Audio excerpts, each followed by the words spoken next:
Well, even though I'm 17, age is just a number, but it's what I've gone through. Because I was born in Hackettstown, New Jersey. Welcome, Reverend Barlow. And when I Welcome was to born in Hackettstown, New Jersey, my our mom had no scope because my tonight. This biological is father Joseph Boeta was in our Department of Juvenile a Justice Program, just, and he was a mess he up. has given his life story So my how mom he got a has U-Haul turned his truck, life drove all the way down around to Florida. from trouble to triumph as a troubled For and about a couple juvenile, months, she but now really didn't eat a growing because she young had to man give me food. who I was a triumphed over newborn baby, trouble. didn't, I Joseph didn't know anything Boeta. in life. This is a story that my mom has told me. My mom had to give me food, everything. She probably only drank milk like once every 2 weeks, like once every week, because she gave me everything. And then my mom met my dad over there when I was 3 months old, and my mom slowly started to, she got an apartment and whatnot, and then got a house. But I was raised with the mentality of I could go to a park, find like a little Hot Wheel car underneath the sand. I'd go in the car, but I was like, what is that? Oh, it's a Hot Wheel car. I found it. Yeah, go put it back. It's not yours. I could get a tennis ball. You could buy for like 55 cents. Go put it back. It's not yours. So I've always been always been raised with that mindset of no, don't do this, don't do that, because that's not yours. Don't do this, that's not the thing. You got to think about other people. But when I reached, I forgot, I was 7th grade. I don't know, maybe 12, 13 years old. I blew up a dumpster. The dumpster, something didn't blow up, but inside the dumpster blew up. I was bored. Nobody was, I skipped school, so just put a fire. Put a fire on the table. I got bored. It's too small. I went to a little garbage can. Still too small. Went to the dumpster. I got some gasoline and whatnot. Just blew it up. My dumb self, after the cops and everything were there, I walked around. What's going on? Oh, somebody put fire. Oh, that sucks. Walked back home. I was like, you know what? I'm going to go take a long shower. I went in the shower. About an hour shower. Mom was like, what are you doing in there? Just showering, Mom. As soon as I get out the shower, gotta go back in the shower. Go get the door. No, get the door. All right. Hello, are you Joseph Boeta? No, I'm not. Close the door. Was that the cops? No, Mom. My mom. Hello. Then I had to go to this. Actually, the complex over there. For about a year, I had to go for a arson fire group. Because luckily I got expunged. Actually, it wasn't even expunged. The case got dropped. That was 12 years old. And then I got kicked out of that community. And at that point, my life slowly started to decline because I already did something bad. And my mom and dad were kind of like skeptical of what I may or may not do anymore. They thought I was a dangerous person. So for the first year, it was 8th grade year, I was doing fine. No drugs, nothing. I started swimming. I was training for the 2016 Olympics. And I started swimming for PAC and whatnot, and then that slowly went down the drain.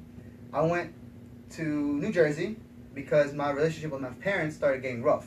Why? I was still drug free, but why? Well, because I thought I knew everything. I thought I grew up. I thought I was a man of the world. So when I went to New Jersey, I stayed with my biological father that I'd never met. So it's kind of weird, like meeting my guy that kind of made my mom be pregnant. It's kind of weird. And lived there for about 2 weeks. The reason why I had to come back down was because I posted a picture on Instagram saying I wanted to kill myself. Because at that point I had suicidal issues. I wasn't happy with myself. I slowly knew what I was going to become. And I didn't know how to stop myself. So I just let it go. I just let my life go. I didn't want to stop who I was becoming. Then I had to come down here and I posted a video on YouTube. I actually deleted it because it's not who I am anymore. Of saying that suicide is not the answer, whatnot. That made the cops come out to my door and get me. Then it's faded memory because of a lot of drugs, and then I did my first drug, marijuana. The funny thing is everything's a gateway drug because actually, if you really think about it, caffeine's a drug, addiction's a drug, sex is a drug, money's a drug, everything in this world is a drug. Shoes are drugs for sneakerheads. But my first drug was marijuana. I know people that smoke marijuana and only smoke marijuana, so marijuana is not a gateway drug. Everything is. I know people that have done meth first and then went to marijuana. Or never did marijuana and went to cocaine. But I went to marijuana and I slowly went to Xanax. And then Xanax went to meth and meth went to heroin and so on and so forth. And then that when my life really went down the hill. I got kicked out. The first time I ever got kicked out was, I believe, I was only like not even a mile away from home.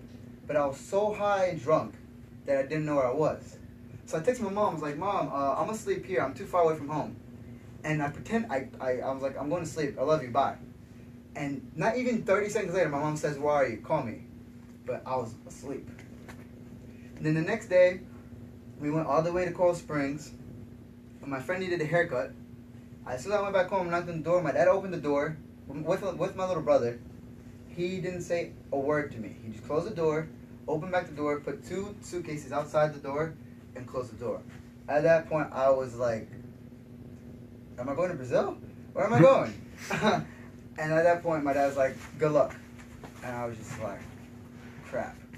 So then I gave my PS3 to my friend because I was such an emotional breakdown. I didn't know what to do. I was like, here you go, have it. I gave everything. I gave all everything I had. And then I lived homeless for about 2 weeks, I think, or not even. Around the corner with this homeless guy named Kurt. He taught me the homeless ways. Panhandling. I had to sleep near a generator, rainy nights. And then I guess I got back in the house, and I've been going back and forth, getting kicked out, back to the house. But then I found out the best place to sleep in whenever I got kicked out, the best place to sleep is underneath a bridge. Why? Because not a lot of wind currents, it's low, not so wind currents don't go down, the rain doesn't hit you. It's peaceful if you're homeless. And at points where I had to be homeless, I was sleeping underneath a bridge because that's the only place that kind of became my lifestyle because I never wanted to get home. I always used to sneak out of my house. I always used to do everything. I didn't sleep. I was always on cocaine. So I was always awake. At times I did sleep was when I went to school and I slept underneath a bridge again for like a whole day, get back home, pretend I sleep and leave. And it's just it's you know what really hurts? It's not the fact that your parents got disappointed in you. It's not the fact that you screwed up. It's the fact that one day when you're watching TV with your brother, right, and your mom calls you in, and she says something that ticks you off. So what you do is you start. Your mind's like, I'm gonna run away, because that's all you knew. That's all I knew was to run away from my problems. But the only thing that stopped me was my brother. He went from happy, like, to just depressed, crying. Jojo, don't run away, don't run away. That's the only thing that made me get out that door, close that door, and just stay outside the door. If it wasn't for him, I would have ran. My brother, he's turning 9, and I'm 17. So I saw him grow up, and he saw me grow up. So from at the age of some like maybe 5 to now, he's been struggling. I remember one day I was at the park with him and he had like a friends over, whatever, and they're like, who is that? He's like, I don't know. The fact that he was ashamed of telling his friends who I was, that was heartbroken. Because at times when my mom had to go to school, I came back from school. My mom was at school. My dad was working. I had to take care of him for like about 2 hours, a little babysit. Clean his diapers, bathe him, feed him, and sometimes I feel like he's my own son. And then at the point where he's like, I don't know who he is. So then, one day I was like, yo, guys, I want a bike. So my friend Chris was like, yo, let's go get a bike then. I was like, where? At Walmart. And I was on Triple C's, if you guys know what that is, cough medicine. And I was like, bro, I don't care, all right. I was like, I want that bike. He's like, get it. I was like, no, man, no. Get the bike. All right. Got the bike. Got on the bike and I just rode it out of Walmart. I was like, all right. And that from one bike went to, I think it was, then we went back the next day. All of us got a bike. It was 3 of us. Me, Michael, and him. So 3. All got out of the bike. And then it went from that to just going with the cart and putting your hand and just throwing stuff in your things and just walking out of Walmart. And then from that to plasma screen TV, selling plasmas about 60 inches, just putting on the cart, walk around. We entered one way, we parked the car here, and then our friend drove the car all the way around, and we exited through the garden section, because that's where these people are. So it was easy. And then sound bars and BB guns. And then that's when it happened, when we stole these BB guns. And we're driving around, I'm like, bro, let's test this thing. And we're driving, like 3 o'clock in the morning, and I stick it out the car, and I shoot a car on the window. I'm talking about shattered. And the woman, I think it was a woman, she's yanked in the brakes.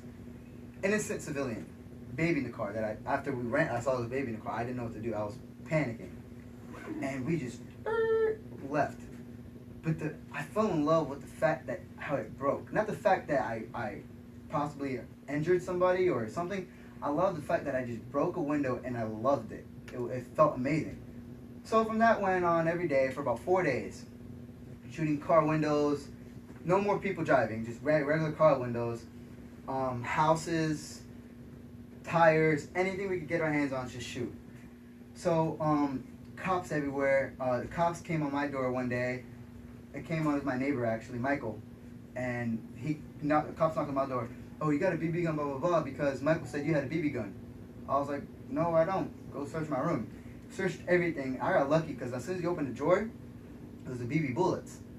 I don't know how you didn't see it, but he closed it. Because that has enough evidence to lock me up and have a full-on investigation. But he didn't see it. So right when my parents went to sleep and they left and everything, I went outside and knocked on his window. I was like, bro, why did you tell him I had a BB gun? He's like, because you do. Come on, man. Like, why are you doing that for me, man? And then I was like, yo, come on, let's go smoke. So we smoked and we were high. And then we went into the YMCA. We shot the YMCA buses. And then we started shooting houses. And then it was, I forgot the day it was, but then it was that day when for some reason we decided to get in his car, and drive around the neighborhood and shoot houses for no reason. And we went to my friend's Logan neighborhood, and we just wanted to shoot his friend's house. But there was a guy that came into the neighborhood and waiting outside another guy's house, probably waiting for his girlfriend or whatever. And I was like, bro, but there's somebody there. He's like, oh, who cares? He's not gonna see. But I was like, it's CO2, so you could hear it. And I was like, all right. He was the driver, I was passenger, so I got out of the passenger window, got on top of the car, and I'm talking about just full on, just pop, pop, pop, pop, pop, pop, pop, for no reason. Just shooting, for no reason, because we were high and we were fun. As soon as that happened, I'll see the guy's like, what are you doing? And it was me, him, and Chris. Chris was in the back seat, so he was shooting too. We swerved out. Instead of just leaving the neighborhood, we stayed in the neighborhood, and went in another part of the neighborhood, and it was a part where there's like a curve. On the curve, just pop, pop, pop, pop, pop, pop, pop. And then we should have left the neighborhood. And then I was like, as soon as we were about to leave, I was like, yo, turn left, turn left. He's like, no, bro, I'll just drive home. I was like, no, turn left. Cop. I was like, oh my God, all right. Now I'm going for sure, because at that point, I already went to DJJ for a bunch of drug problems, for everything. I mean, I was in DJJ forever. So it was like, they already knew how I was. And I'm like, this time I'm going to be in DJJ for sure. Now I'm going to go to level 10. Because I was sent for level 6 when they put me on the ankle monitor. And I was like, I'm done. So then I went and I got officially locked up. And it sucked being in the back of the cop car, knowing that, like, I screwed up. Knowing that that's not how I was raised. So then I'm sitting there, and I'm just like, I sat in the cop car from 11, I think it was 12 or 11, it was like around 12 in the morning until 8, awake, nothing, just sitting there. I couldn't sleep, it's cold, just wondering, what did I do? And then when I got into we get like informed or whatever when you get like entry, like entered in. The woman's like, oh, it's you again. I'm like, yeah. And that's when like, you gotta recheck your life. Like, the DJJ cop says it's you again. It's like, alright, I gotta change a little bit. But then, I always told myself I'm gonna change. I always told myself, no, Dad, I'm gonna change. So then, I was like, at that time, I was calling my parents. Every time I had a chance, 3 days a week, calling my parents. And they never answered. And then finally, when my PO called me, he's like, you're going to rehab. It's like, no, I changed. I just want to go home. Like, I'm crying. I just want to go home. And then they're like, no, you're going to go to rehab, blah, blah, blah. But then we went to court and decided to put me on the ankle monitor one more time. So I was like, yes. So then I was good for 3 months, probation. I was going to boxing place, doing this, doing that, but I was smoking heavily. And I was passing drug tests. Scanning drug test. Why? Drinking pure vinegar, ruining my liver because I just wanted to smoke. And the fact is that I only smoked for I smoked and got high only for like 30 minutes because I went straight to bed. So that only lasted like 30 minutes sleep, no 30-minute high. But I was drinking vinegar off rip, just drinking. Then one day I smoked way too much and I was like, I just screwed up because I smoked the day before my drug test, which I never did before. Oh, and I was taking 8 aspirins right before I took the test too, about an hour before. So then, and then take another 3 shots of vinegar right 30 minutes before the test. So that aspirins and then that, and then take the drug test. Yeah. So then, I forgot to take the I forgot to take the aspirins. Not really. I forgot to steal the aspirins. I forgot to steal another bottle of vinegar because I drank that much vinegar less than a week. And then I forgot everything. And I was in school and I was stressing out. It's like, I'm screwed. Got there, drugged. I was like, all right, go pee. It's like, I don't need to pee now. Can I pee tomorrow? I'm like, it only takes a day to really clean my system. Can I pee tomorrow? Pee tomorrow? No, you gotta pee now. As soon as I, pee, I was like, I'm done. Not even 10 minutes when I got in the car. At this point, me and my parents were good. Well, me and my mom. My dad was still skeptical about me. But me and my mom were good. Every day, she bought me Little Caesars right after boxing. I was doing good in life. And then my mom has his phone. I could tell the tone of her voice. Here you go, Joseph. Oh. I'm like, yes, sir? Hi, you just failed your drug test. Sir, I don't know what you're talking about, sir. I've been clean for 3 months, remember? Yeah, but it said you failed. I'm like, well, I didn't smoke. He's like, well, we got to talk about that later. So then 3 days later, I ran away. Now, let me tell you the day that I ran away. December 27th, 2014. 2 days, 2 days right after Christmas. So you can say that Christmas sucked because I failed the drug test on Christmas Eve, I think. So I ran away December 27th, stayed on the run for 2 weeks, living underneath a bridge. I actually rode my bike all the way to Georgia on cocaine. I stole a bike. That's when I stole the bike. I stole a tent first. I slept outside of my house. You can even ask my dad. For New Year's, this is how my New Year's was, 2014 to 15. I had a tent. And you know how you have the raincoat over the tent so rain doesn't come in? Yeah, I was so high I forgot to put it on. And I was so high I put my tent on it like this because it was on a hill. And my friends went out to go party. They were like, you can't go party because you're too high. You could have got high at the party, but you're just too messed up now. So I was like, are you serious? So I put my tent up and I'm sleeping. And I wake up at 3 o'clock. I wake up around like midnight. It was about this much water in my tent. I'm sleeping in water. I'm freezing cold. And I check the phone and I'm like, oh, Happy New Year's, yeah.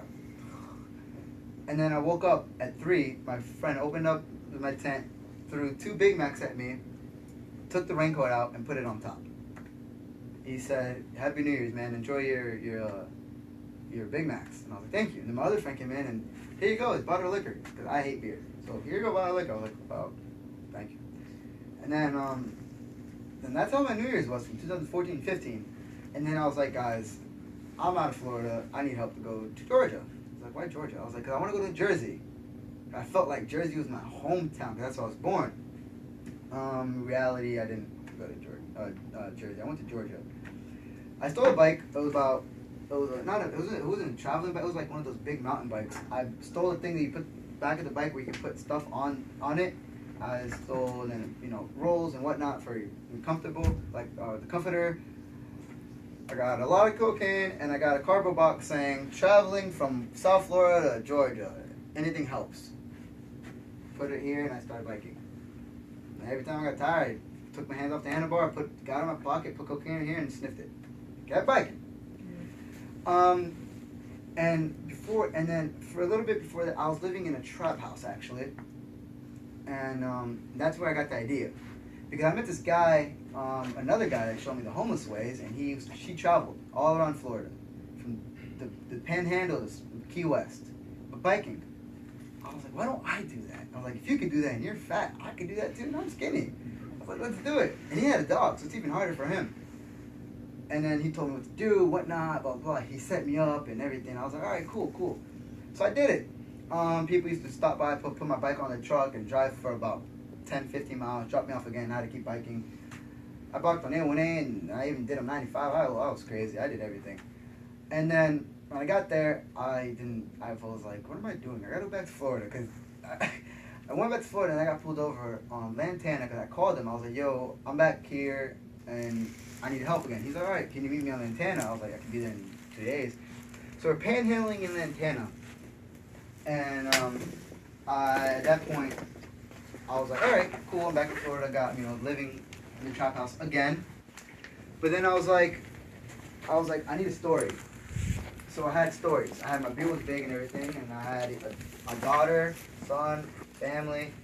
I got kicked out. I got fired and whatnot. So everybody, oh, how old's your daughter? Oh, she's 2. Next day, how old's your son? Oh, he's 3. Whatnot, just plots and a lot of money. But then I got pulled over in Lantana. I got arrested, and that's when I was like, yeah, now I'm really doomed, because my mom tried to contact me. Everybody was trying to contact me. I was on an ankle monitor and everything. So then I got kicked out. No, I didn't get kicked out. I got pulled over, and then I got in Lantana Police Department, and I thought they were going to release me because my friend had custody all lies. I really tried to play it along, but it didn't happen. And then I got in DJJ for 35 days. February 9th was when I got stepped foot in my rehab. That's when they were like, yeah, you're totally going to rehab today. You're going to rehab. And I was like, straight, I can't go home, and I'm not going to level 10, so I'm going to rehab. Perfect. February 9th to July 7th was rehab. Then July 12th to December 15th was Florida Challenge Academy, which I'm wearing right now, which is a quasi-military high school. And then it's January, 12th today? Yeah. Mm-hmm. So that's kind of a short little life story about me. But this isn't about me. I just wanted you guys to know that I've been in every single one of your shoes. Even though if you guys are parents or whatnot, I'm not a parent. I lost a baby, actually, in New Jersey, but that's not really to talk about. But I've been there. I've done that. And I'm not, like I said, I'm 17. I'm not 30, 40 years old. But it's never too late until it's honestly, truly too late. That's the fact. Like, people be like, oh, it's never too late. Okay, do you want to be 40 years old, still trying to work at McDonald's and just trying to get a living? At that point, it's a little too late. You can still change, but you're never going to be as happy as you want to be. So, for the younglings, everybody's young, but the younger ones here, what is your goals? Like, what do you female in the corner, Blondie, I'm calling you Blondie. It's Amber. Amber. What is your goals? Like, what do you want to do? Go to college. What college? UCF. What do you want to do in college? Business and major in business. Major in business? And how are you going to do that? Now the thing is, I don't have 2020 vision. I don't know what's going to happen in 5 years. But you got to understand that everything has to have little steps. Are you still in high school? Yeah. Senior? Yep. Grades? A's, B's, C's? Mm-hmm. Good? They used to be good. Used to be good? Yeah. So how do you plan on going to college? Are you going to pay for it or are you going to take a scholarship? Scholarship. Why are you going to go to scholarship? Are you sports? Yeah. Sports, you need grades. What about you? I want to play football for college. Football for college. You want to go into NFL? You know what the percentage of you going into NFL? Well, 1.2%. I'm not trying to ruin your dreams, because everybody has their dreams. But now, what if that doesn't work? Because me, if Marine Corps doesn't work, I'm going to go to Army. Army doesn't work, I'm going to go to Coast Guard. Coast Guard don't work, I'm going to Navy. I'm just going to go down the line. You know what I mean? But you want to go to football. I like that. But at least, if anybody wants to be a rapper, I'm sorry. But thank God you don't want to be a rapper. But Thank you, Love Hope. what do you want to do? Football. Okay? But you going to school? So-so. So-so? Why so-so? People like to try. Try you? Do they know you? Do they know your parents or your brother or sister or anybody? So why let people try you? Because people can talk about my mom as much as they want. I remember this kid in flag was like, oh yeah, that's why your mama tasted good last night. Oh, she did? That's awesome. Tell me how it was. Come here. I went to his bunk, I sat there, I was like, tell me, I want to know every detail. Come on, tell me. Please, I want to know how it was. I was like, from last time I know, you were sleeping right across me. So why let people get to you if they don't even know you? Now, I could kind of understand if it was your homeboy or your best friend, or even your brother trying to try you, because they know you, or your sister if you have any, But if they don't know you, why care? And if they know you, why let them affect your grades and your future? Because it's your future, not theirs. Because about, I'll say 5 years, because high school's only 4. 5 years from now, you're not going to know, you're not going to remember their names, unless you have a yearbook. You're like, I remember that punk. But even then, the only time you're going to remember him is if you really think about him, or her. And girls, I mean, I got a girlfriend right now, but trust me, it's very hard. But, honestly, you don't need them at this point. I don't need one right now, but I kind of want one, and I'm happy with it. I really am. But don't let nobody take you away from your future, because if I let people take away from my future, I don't know where I'd be right now. Because it's your future only. Only your future. Don't let nobody get in your head because they don't know you. They don't know where you came from. They don't know what you suffered. Because even though my life may be hard for me, you couldn't live my life, but I couldn't live your life. I could not live anybody's life here. Nobody could live nobody else's lives. Even if our shoe fits, but you're not going to walk the same journey I walked. That's for sure. Same way for you and me and everybody in here. What about you? Because you look like you'd be like a linebacker. I tell them that all the time. So what do you want to do in life? Football. Football. Oh, position. I'm back up. Okay. What do you want to do? Because football and basketball and all that is great. But have you guys seen the movie Concussion lately? I just saw it. Concussion? Okay. Do you know that 65% of the national football players die of CSF or something like that? I forgot the name of it. From concussion? No, not even from concussion. Because, no, the Packers. Packard, I think it was, Steelers. The center from Steelers, something, his name, white guy. He died, and he had no concussion ever. Nothing ever, but he died. Because you get a glass jar, and you get just juice in it, and you get a little ball. You do this, that's your brain hitting against your skull. Because your skull has protective tissue around it, but it's not like a ram. A ram actually have shock absorbent around their whole body. That's why they can hit each other in the head and nothing wrong with them. Our human brain, our human skulls are not compatible to be hitting each other in the head like that. And yes, the NFL has been helping a lot, but I'm going in the Marine Corps, so I mean I can't say much because if I go to war and come back, I'm gonna have PTSD, which is just as worse. But does the NFL have any retirement? If you retire in 2 years in the NFL, is it going to give you any benefits at all? Because there's NFL players right now that nobody knows their name. They're probably sitting on the bench right now, probably living in an apartment, trying to find a little job to work at because they have nothing. Even though the NFL is the best of the best, there's just the best of the best in the best. Just like the Pro Bowl. The only people you know in the NFL is the Pro Bowl people, honestly. Like, I wish I could name somebody, but I don't know anybody that's that low. Like Beckham. Okay, he's Beckham. Everybody knows him. Yes, I do. But go to I don't know, go to the Dolphins. And go to name 2 people that maybe nobody has ever known. You're like, I don't know. Yeah, because you don't know, I don't know. Nobody knows them. It's the same thing. It's like the goal is to be the best of the best.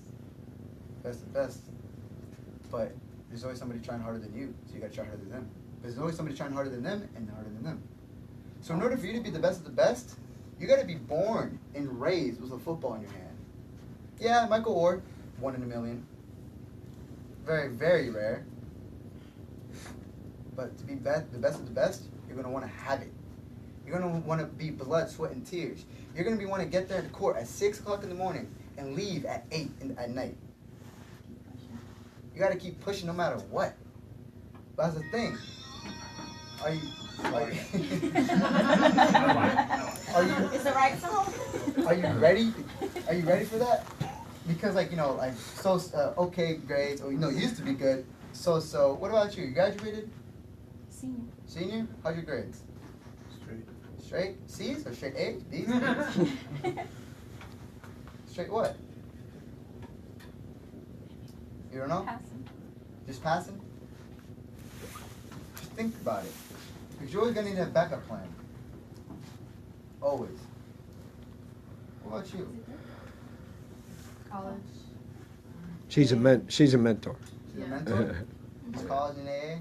No. After that, I transferred over to UF to do my bachelor's in accounting for my CPA, and then master's in taxation, and then law school for corporate and taxation law. So a lawyer, kind of? That's good, because everybody's always going to get in trouble no matter what. Exactly. It's like you to be a doctor. Everybody's going to get hurt once, one way or another. Yes, sir. Always. And you? I'm graduating college in April, and I'm going on to my 4-year program for anesthesiology. Congratulations. I'm Julian's mom. Which Julian? The middle one? Yeah. Sorry, I kind of put him on the spot. And she's my phone. What about We you, needed sir? that. Yes, sir. I own a towing company here in Broward County. A lot of money. I know that for sure. Nah. No, if you get up there, it's a lot of money. Yeah, I guess so, yeah. He came to my rescue. I'm stuck. And you, sir? Well, I'm studying IT right now in college. I'm looking into working in that field. I'm going to my own business someday. You? Pharmacy? You know that to be a pharmacist, you start off with, I think, over $100,000 if you're like good, like in the med zone. Straight out of college, Straight- 97,000. Yeah, 97,000. You good grades? Guess. He's getting there. I mean, my grades, I had a 0.0 GPA freshman year and sophomore year. So I guess is straight F's. I don't know what your guess is. I can tell you're a quiet one. But then you're outgoing when people get to know you. Yeah. Because I can read people. Mhm. So what about you? Just kind of open up a little bit. You can tell that people have stabbed you in the back so many times that you don't really know who to trust. Because reality, you can't trust nobody else except you. Because I can't even trust my dad sometimes, or my mom, or my little brother. Because you were the one that pushed yourself out the womb, even though there was a doctor there. You know yourself better than anybody else. But then at the same time, you can be lost in the world and not know who you are anymore. Life's a game, but you gotta play it right.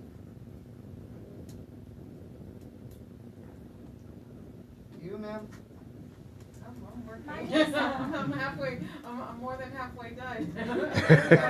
Destination. You'd have to run a long time, Joseph, to catch up with her. What's it? I'm running after Yeah, Pastor. você que eu falo em português com você. Não, fala falar inglês. Ah! I work, I'm a nursing assistant. Back my old job. And do you know what Stuart wants to do? Yeah.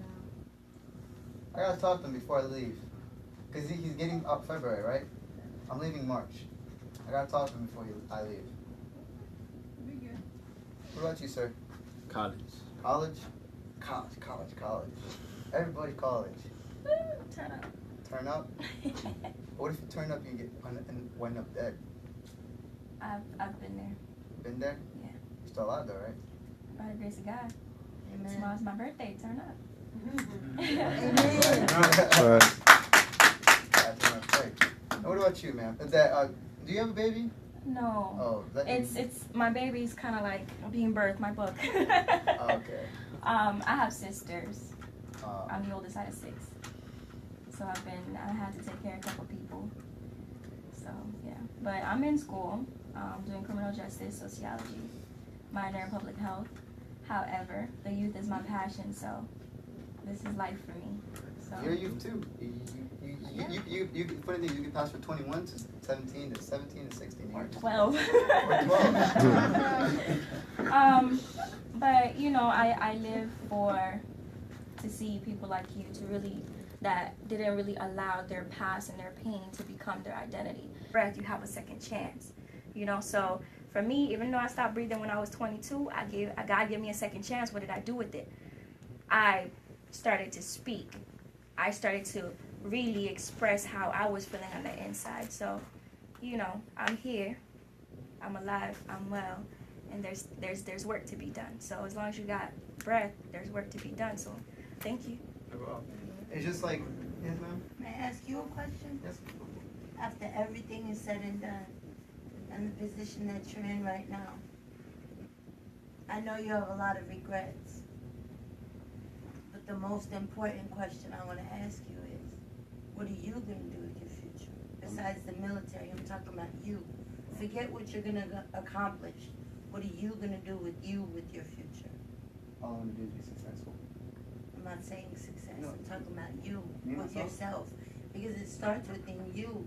Yeah. If you don't clean your heart, if you don't clean who you are, your thoughts, If you don't build your confidence, if you don't love who you are, then you'll never be successful in anything. Yep. You'll just constantly be trying. And that's what I noticed in rehab with FICA. Because the first couple months of rehab, I almost got kicked out 7 times actually. And I didn't know who I was. Right. But then when I started slowly, like, I got actually hit in the head and I hit the wall. I guess like with the light bulb in me. And I started to change. And then at FICA, I was color guard. And I started to love myself. I started seeing who I really was, who I used to be, the real me, and now I'm just Joseph Boeta 2.0. Go ahead, Joseph. Well, like I said, you gotta love yourself. I like that. Joseph 2.0.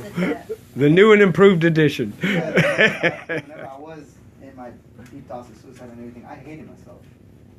And the funny thing is, the other thing that people would say, oh, you can't love somebody else if you don't love yourself. The funny thing is, you can. Because if you love somebody, if you don't love yourself, why can't you love that person just like you love yourself? Because you can have a kid and hate yourself because you drug addict, whatever. But you still have so much passion for that one kid, but you have nothing for you. So for me, is just to be able to do what I keep doing in life. Because the funny thing, I said, I don't know what I'm gonna do in 5 years from now, because life is gonna always throw curveballs at you, no matter what. You just gotta keep pushing, and all starts within you. And I've noticed, if I give up now, I'm the biggest coward I've ever known. Because from everything that I've been through, for me to give up is pointless. Come on, I Joe. came this far to just give up, just like FICA. The last 2 weeks, everybody's like, I just want to go home. Because we came home. We came home for 4 days. And Can y'all got back. still hear Another by 2 scope? weeks, you're like, I already went Put home. a I just thumbs wanna go up home if you can hear. Because the last 2 weeks, you do nothing. You just wake up at 0:45 in the morning and do nothing until 8:45. So you're just exhausted. But then everybody's like, why give up now? Why give up now? That's me. Why give up now? I love talking to people. And the funny thing is, I just don't, it's like you never know what to say until you say it. And the point is, you're stuck with yourself forever. You can either kill yourself, or you can deal with yourself. And then when you deal with yourself, learn yourself, study yourself. Just like you study other people. Like when you're dating somebody, you're studying that person, knowing what they like. So Valentine's Day, you know what they like. So instead of studying other people, why don't you study yourself and know what you like? Right. Know what you're comfortable with. Start getting used to yourself, who you want to be and who you are. Because I'm not here to say change for nobody, but change for yourself to be happy for yourself. You know what I mean? Like that's what I had to do. Like, especially when I was in rehab. We were still smoking and drinking because people used to sneak the drugs in, and we had our way around it. We smoked blunts in rehab. That's kind of outrageous. But then one day I was like, you know what, guys, I'm gonna go to bed. You guys can smoke. The next day, everybody got a drug test. It's like, woohoo! I passed. Y'all got kicked out. And we had to bring a whole another 15 people in because everybody got kicked out. So what I'm gonna do in my life is be who I am, not be who people want me to be. Because if you want me to be somebody else, then you can just go hit the door and go on the horse and ride away. I don't care. Yeah. Hey, Joseph, if I may ask, we got to, because of time-wise and people have to be at certain places, and it's a school night. Let me ask you this. Did you have like a light bulb come on moment in all of this? What made you turn around? What was your point that you hit that you said, you know what, I'm tired of this kind of life and I want to change? What was it that got you to that point? What got me to that point was knowing that I was going to be locked away for 36 months.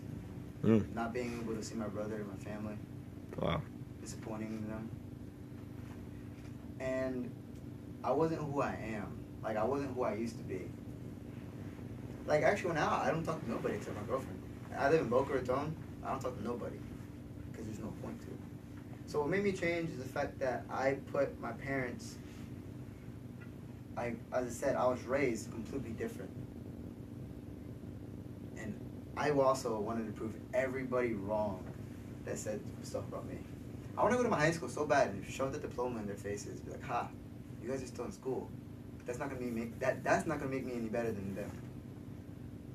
So what made that light bulb turn on for me is to prove everybody wrong. When people say something I can't do, it makes me motivate even me myself. It makes me motivate. It motivates me even more to do it, it's like if people try you. Why don't you just go get a copy report card, put it on them like straight A's. Did you have people while you were in FLICA and going through the process of the system? Did you have a lot of people telling you you'll never make it, you'll never become anything, you're not, you know? Did you have people that was like that? Not at FLICA because. Well, I'm talking about maybe the outside people. We don't have no communication. No communication. Not at all. All right. But What about while you were in the system? Did people come up and tell you you're not going to make it, you're not worth it, and all that? How did you finally deal with that? Where you didn't let it hinder you? Well, I was so used to pain, it didn't even hit me anymore. I'm used to pain now. And just like, if I get hurt, not physically, but like emotionally, mentally, it doesn't even hurt me anymore. That's the sad part. I still got to work on that because, you know, but. Thanks for your honesty. It's just the fact that people like been telling me that for so long. I came home, I went to with an ankle monitor. Oh, you're not going to do anything, I'm not going to do anything. The only thing I told myself was, I'm going to do it, just watch. But it took a long time. That's why my girl's like, oh, I'm going to apply to college tomorrow. No, apply now then. Because if you don't do it tomorrow, you're not going to do it the next day. And the next day, you're just going to forget. Mm-hmm. So when people told me I'm not going to do it, I told them I am going to do it and you're going to watch. Just some determination. But I never did it until now. Good stuff, man. Any questions before we have about maybe 4 more minutes? What are you going? What army? Like what branch? That's what he wanted to do. He didn't play football. What made you wanna go to the Marine Corps? 7 years old, I was watching a movie and I saw people ambushing a city, and I saw a combat diver going out of the water into the land and saving another Marine's life. And I said, that's what I want to do. So you wanted to save people's life. And defend the country. That's good. But. So where did you go wrong? Where did I go wrong? Yeah. Why were you so bored? Why was I so bored? As a kid. I really wasn't bored. I wanted to play soccer, and nobody was there to play soccer. And the only kid that was there was a kid that skipped school, and he was making little fires in the thing. And then that happened. Associations. And then I moved to Boca, and my friend's like, Michael, some kid, he showed me his gun, and I was like, yo, word? He's like, you want to smoke? And I was like, I never smoked before. And he's like, no, I smoke. I was like, no, I'm good. And then the next day afterwards, we went to a pool. I went home, asked my dad for $10 to buy chicken, and bought a dime worth of weed. And ever then, my dad has never, honestly, has still, to this day, has never loaned me money. Never, ever has loaned me money. And if they do, they need the receipt, the day and everything. Like, here you go. But where I went wrong, honestly, I don't even know. Why were you so hurt? Because I hurt my family. To begin with, why did you hurt yourself? Why did I hurt myself? I don't know. It just happened. It just started in life. Some things in life you just don't know. I'm proud of you, Joe. Okay, so we got to get ready to wrap. We got to wrap up. Let me ask you, at this point, you successfully completed FLICA, which is the Florida Youth Challenge program. Yes, sir. And tell them, take about maybe, because we're so crunched on I time, can do it in 30 seconds. tell them about the FLICA in about 30 seconds. Florida Youth Challenge Academy is a quasi-military high school for youth teenagers from ages 16 to 18 years old. You can turn anything into the program. It's for people that need their GEDs, college credits, or just regular high school credits.